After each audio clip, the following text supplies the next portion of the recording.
Assalamualaikum warahmatullahi wabarakatuh. Ashama akkam jirtu hordoftoota channel YouTube Abdul App barnoota haalaan barbaachisaa ta'e takka isinii qabadhee dhufee jira.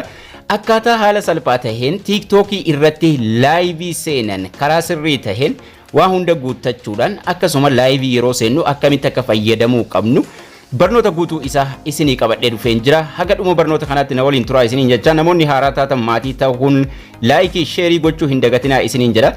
Egaan live TikTok irra seenuudhaaf appii TikTok irra seennee waliin ilaalla jechuudha. Steppiin isaa baay'ee salphaadha. TikTok irratti namni tokko live seenuu eegaluudhaaf dirqama follow 1000 ol qabaachuu qaba jechuudha. Yoo follow 1000 ol hin qabaanne bakki live sun isiniif hin banamu. Kanaafuu dirqama follow 1000 ol darbuu qabdu. Follow keessan 1000 darbeera taanaan salphaatti daqiiqaa xiqqoo keessatti live seenuu dandeessu jechuudha. Erga follow keessan kuma darbeegaan live seenuudhaaf ida'uun jala jiru kun ni jira. Ida'uu jala kana jiru irra tuqachuun eegalla. Ida'uu kana akkuma nama viidiyoo maxxansuutti irra tuqannee yeroo nuti seennugaa haala kanaan nuuf baasa. Mata duree adda addaatu jala kana jira. Mata dureen jalqabaagaa kaameraadha. Sanaan booda story jira, template waan adda addaa nuun jedha. Mata duree kana dhuma irra deemna gara xumuraatti. Story template irra darbuudhaan live ka jedhu kun dhuma irra jira. Live kanarra tuqannaa jechuudha. Yeroo nuti live irra tuqannu go live waan nuun jedhu jira. Jalqaba mata duree barreeffachuu qabna akkasuma effect background barbaadanirra kaayyachuun eegaluu dandeessu. Go live wanni jedhu jala jira. Sanaan booda mata duree barreeffanna. Mata duree live keenya barreeffannaa jechuudha. Barnoota social media waan jedhu irra jira waan hin duraa irratti barreessee irraa haquudhaan calliseetuma mata duree isaa akkaataa TikTok irratti live seenan waan jedhu irratti haa katabu.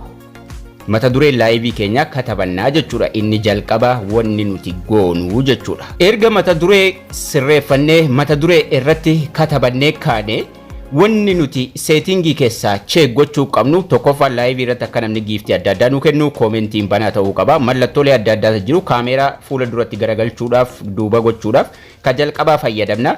Garuu setting ka jettu kun as jirti. Settingii kanarra tuqachuudhaan settingii kanarra moderate live intro waan jedhu jira. Live gifting kun onii ta'uu qaba. Fakkeenyaaf yoo live gifting kun ofii ture akkas ture onii gootuu jechuudha. Akka namni giftii adda addaa isinii kennu kun banaa ta'uu qaba jechuudha.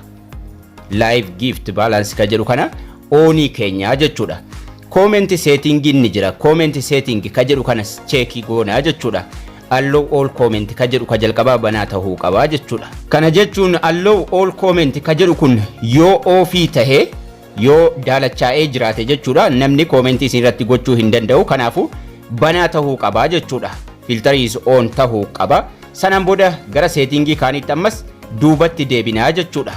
Moderate ni jira. Live intro ka jedhu ni jira. Yoo barbaadan nama follow isin godhe keessa moderate kanarra seenuudhaan add moderate yoo gootan nama blog gochuu danda'a. Sagalee nama silent irraa gochuu danda'a. Nama feetan filachuu dandeessu.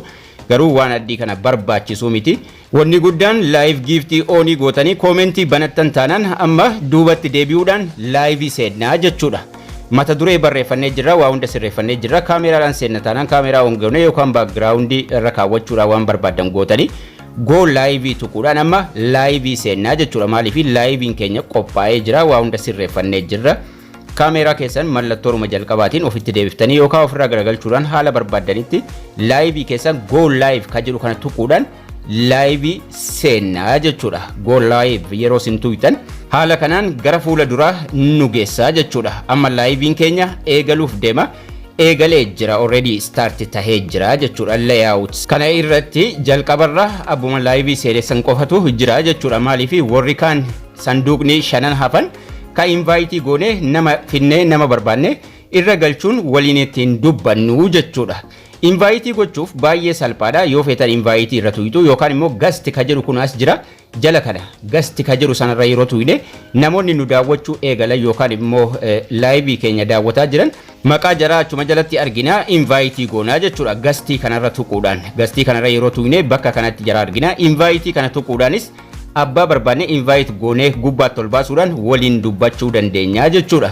Akkasuma ida'uun invite jedhu kun ni jira. Ida'uu invite jedhu sanas tuquudhaan yeroo namni seenu eegalee nama san galchuun dubbachuu dandeenya. Akkasuma nama seenaa jiru asuma jalatti ilaallaa jechuudha. Koomentii namni barreessaa jirus jaluma kana irratti fuuluma kana irratti ilaallaa. Yeroo namni seenuu jalqabes invite fuula dura isaa jiru tuquudhaan itti galchuu dandeenya jechuudha. Yeroo namni galuu eegale. Akkasuma gastiin kun jala jira. Gastii kana yeroo tuqanne namoonni nu daawwataa jiran maqaan jalaa asitti dhufa. Invite kana tuqnaa jechuudha. Invite yeroo tuqne gubbaa ba'anii nu dubbatu. Yoo jarri immoo request nu gaafatan accept goonee jara simannaa jechuudha. Amma nama 5tu gubbaadha daawwataa jira.